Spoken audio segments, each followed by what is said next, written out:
TTV Dinakaran என்னை கட்சியை விட்டு நீக்கியதால் தான் முதல்வர் ஜோசப் விஜய்க்கு ஆதரவு தெரிவித்தேன் என மன்னார்குடி சட்டமன்ற உறுப்பினர் காமராஜ் தெரிவித்துள்ளார். மன்னார்குடி சட்டமன்ற அலுவலகத்தை காமராஜ் திறந்து வைத்தார். அதனைத் தொடர்ந்து செய்தியாளர்களுக்கு பேட்டியளித்தார். அப்போது பேசிய அவர், சட்டப்பேரவையில் முதலமைச்சர் மற்றும் சபாநாயகர் ஆகியோரை வாழ்த்தி பேசினேன் என தெரிவித்தார். டிடிவி தினகரன் என்னை கட்சியை விட்டு நீக்கிவிட்ட பிறகு நான் யாரிடமும் அனுமதி வாங்க தேவையில்லை. அதனால் முதலமைச்சர் விஜய்க்கு என் முழுமையான ஆதரவை தெரிவித்தேன் என்றும் கூறினார். கட்சியிலேருந்து நீக்கிட்டாங்கன்னு நான் வெளியில் வந்தோன்னே எனக்கு தகவல் கிடைக்கப்பட்டது.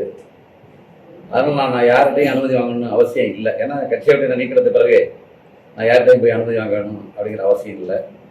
13ஆம் தேதி மாண்புமிகு தமிழ்நாடு முதலமைச்சர் தன்னுடைய பெரும்பான்மையை சட்டமன்றத்தில் நிரூபிக்கணும்.